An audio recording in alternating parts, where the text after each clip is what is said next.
જૂનાગઢ જિલ્લાના કેશોદ તાલુકાના કાલવાણી ગામમાં હોળીની રાત્રે ડોક્ટર બાબા સાહેબ આંબેડકરની મૂર્તિ ખંડિત કરવાના કેસમાં પોલીસે મુખ્ય આરોપીની ધરપકડ કરી છે।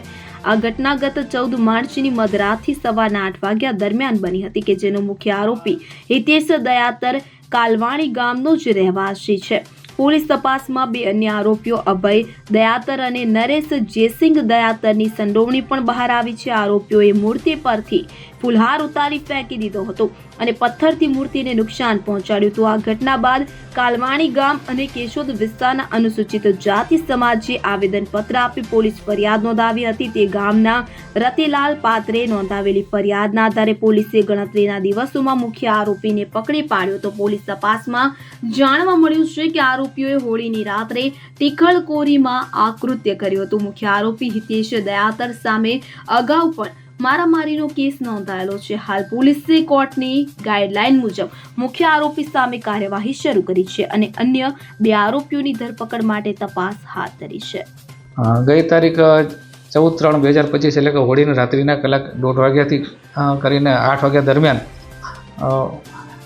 કાલવાણી ગામના ખાતે જે ડૉક્ટર બાબા સાહેબ આંબેડકરનો જે સ્ટેચ્યુ હતો ત્યાં સ્ટેચ્યુના જે ઉપર જે ફુલાર ચડાવેલા હતા તે ફુલાર કોઈ કાઢીને ફેંકી દીધેલા તેમજ તેઓની સ્ટેચ્યુને કોઈ પથ્થરનો ઘા કરી અને નુકસાન પણ થયેલું હતું। જે અંગેની રતિલાલભાઈ ખેતાભાઈ પાતર નામની વ્યક્તિએ ફરિયાદ આપતા કેશોદ પોલીસ સ્ટેશને ગુનો દાખલ કરી આગળની તપાસ હાથ ધરેલી અને તપાસ દરમિયાન હિતેશ રાજુ દયાતર રહેવાસી કાલવાણી વાળા વિરુદ્ધ કાયદેસરની કાર્યવાહી કરી અને સુપ્રીમ કોર્ટની ગાઈડલાઈન મુજબની કાર્યવાહી કરેલી છે। જેમાં અભય દયાતર અને નરેશ જયસિંહ દયાતર જે પણ બીજા બે તેમની સાથે હતા તે પણ તપાસમાં ખુલેલું છે।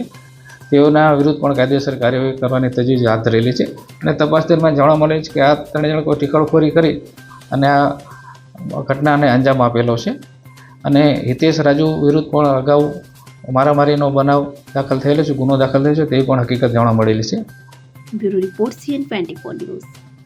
હવે જુઓ દેશ દુનિયાની તમામ ખબરો તમારી આંગળીના ટેરવે। ઉઠાવો મોબાઈલ અને Google Play Store પરથી ડાઉનલોડ કરો અમારી CN24 ન્યૂઝ મોબાઈલ એપ।